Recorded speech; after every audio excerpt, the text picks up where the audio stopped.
আসসালামু আলাইকুম, সবাই কেমন আছেন? আশা করি ভালো আছেন। আমি আল্লাহর রহমতে ভালো আছি। আজকে নিয়ে আসলাম সিম দিয়ে, মাছ দিয়ে, আলু দিয়ে রান্না করা।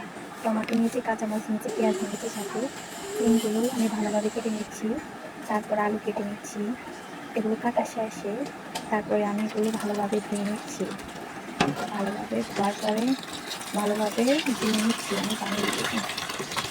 ভালোভাবে যেন পরিষ্কার হয় তার জন্য। তারপর আমি কাঁচামরিচ, পেঁয়াজ, টমেটো কেটে নিলাম।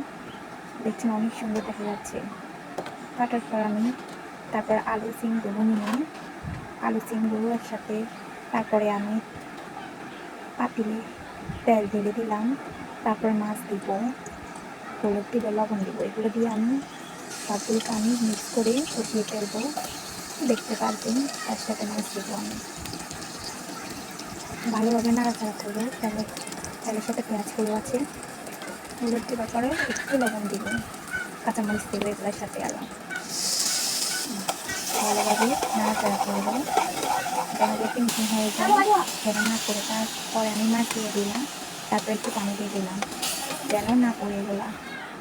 দেখতে পাচ্ছেন আমি আস্তে আস্তে এগুলোকে পাল্প করবো, না হলে ভেঙে যাবে, মাছ নরম হয়ে যাচ্ছে তো তাই। তারপর আমি কাঁচামরিচ দিয়ে দিলাম। তারপরে আমি এগুলো কষানো হয়ে গেছে, তারপরে নামিয়ে ফেললাম। তারপরে সিম আলুগুলো ঢেলে দিলাম। তারপরে নাড়াচাড়া করে দিচ্ছি যেন ভালোভাবে কষানো হয়। অনেকক্ষণ রাখলে পানি ছাড়া যে জলগুলো আছে এগুলোর সাথে অনেকক্ষণ রাখলে অনেক মজা হবে, এগুলো ঢুকবে। তারপর আমি ঢাকনা দিয়ে দিলাম। দেখতে তো পাচ্ছেন পানি দিইনি, কিন্তু আগে পানিগুলো এসছে। তারপর আমি একটু আলু দুইটা কেটে নিলাম। তারপর আমি আবার তেল দিলাম। তেলে আমি মাছ ভেজে নিচ্ছি। মাছ ভাজার পর আমি এগুলো পাতিলে আবার রেখে দেবো। ভালোভাবে মাছটা যেন ভাজা হয়। কিন্তু দেখবেন মাছ যদি না ভাজা আমার খেতে মজা লাগে না। এই আমি ভালোভাবে ভেজে নিয়েছি। তারপরে আমি তরকারিতে আমি আবার দিয়ে দিলাম, ঢেলে দিলাম, চিনির সাথে ঢেলে দিলাম। তারপর আমি বাগারের জন্য পেঁয়াজ কুচি কুচি করে তেলে দিয়ে দিলাম, আবার পাতিলে ঢেলে দিলাম। দেখতে পাচ্ছেন আগুনের আঁচটা একটু কমিয়ে দিলাম। তারপর ফাইনালি আমার এটা হয়ে গেছে, আমি রেখে দিলাম। তারপরে তেল নিলাম, তেলের সাথে কাঁচামরিচটা নাড়াচাড়া করে দিচ্ছি। এগুলো ভর্তার জন্য কাঁচামরিচের ভর্তাটা আমাদের গায়ে অনেক ভাজবেন, খেতেও একটু নরম হয়ে যায়। আর গায়ে যেন পোড়া পোড়া থাকে কাঁচামরিচের, এইভাবে বাঁচবেন। আবার কেউ হয়তো তেল ছাড়া বাঁচতে পারবেন, তারপর পারবেন। আমার গায়ে ছক্কা লাগতেছে আর আমি ঢাকনা দিয়ে ধরে দেওয়ার জন্য আমার গায়ে যেন না পড়ে যায়। দেখতে পাচ্ছেন পোড়া পোড়া আছে, তো কিছুক্ষণ মধ্যে তেল ছাড়া আবার পাল্টে পারবেন না।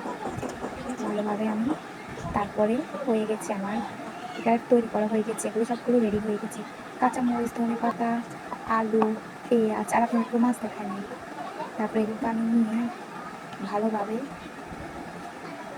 কাঁচামরিচ নিয়েছি, কাজটা আমি ভালোভাবে ফিনিশিং করবেন আপনি, নাহলে তেল থাকলেই ভালো লাগবে না। ভালোভাবে ফিনিশিং করবেন, গোটা গোটা থাকলে ভালো লাগবে না।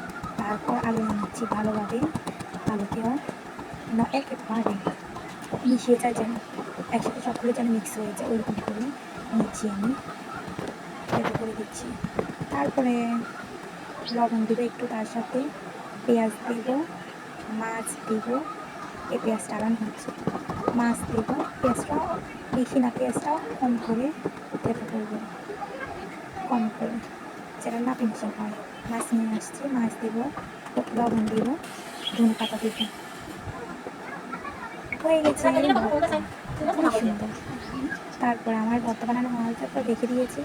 তারপর ফাইনালি আমি খেতে বসছি, সিম দিয়ে, আলু দিয়ে, মাছ দিয়ে ভর্তা বানিয়ে ফেলছি। খেতে কিন্তু অনেক অসাধারণ হয়েছে, সত্যি বলছি। তো অন্ধকার কেন লাগে জানেন? কারেন্ট ছিল না, তাই আন্ধার দেখা যাচ্ছে।